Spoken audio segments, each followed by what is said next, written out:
Well, let's get to some predictions. All right, Swin, let's start with you.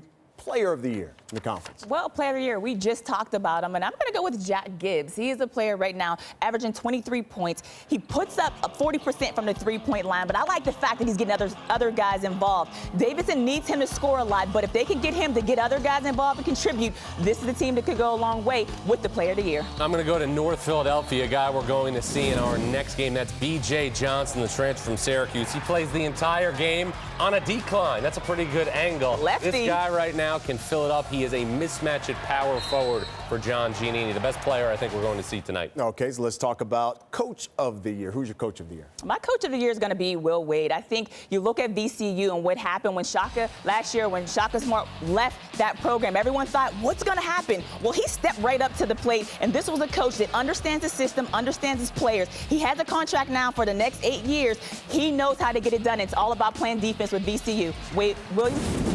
Will Wade is my coach of the year. I'm going to go with Dave Paulson from George Mason. 10-3 right now out of the gate. A strong three-player nucleus of Otis Livingston, Marquise Moore, and Jalen Jake. And Dave Paulson did yeoman's work at Bucknell, doing the same right now in Fairfax. All right, before we get to the big guys and who you're going to think is going to win, give me a sleeper. Give me a sleeper team to watch in the conference. My sleeper team's going to be Davidson. I think everyone's talking about how LaSalle has a lot of players and they're talented, rightfully so, but this is the team that can creep up on you. They play discipline. They have a 1-2 punch in Aldridge and also in Jack Gibbs, who we talked about. Can they get other contributions on the perimeter is where it's going to lie with this team. They can creep up on you, John. I'm going to go back to LaSalle right now, and I think North Philadelphia is due for another magical season because of how interchangeable the pieces are with this basketball team. Maybe not as potent as the team we saw in 2013 that went to the Sweet 16 and lost to Wichita State, but LaSalle has not cashed in, no pun intended, on any marquee non-conference opportunities. They were close against Villanova. They battled Georgetown.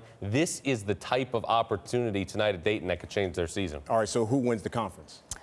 I'm going to go with VCU. I think they are ready, primed and ready. They won in 2015. Last year did not win, but got to the finals. This is a team that has veteran leadership, and I think it's really going to depend. Can Tillman and Mo Alley Cox start playing like the players we thought they would be this year and help this team win the A-10? I'm going to go with Rhode Island, even though they've been banged up lately and lost some close games. I mean, I saw this team practice. They were more focused than Tommy Lee Jones was in The Fugitive. I mean, you saw razor-sharp focus from this team, and that was really exuded early in the season. When they were healthy, the only loss they have right now is against Duke, but they've lost a number of close games on the road. Providence, Houston, and Valpo, all on the final possession.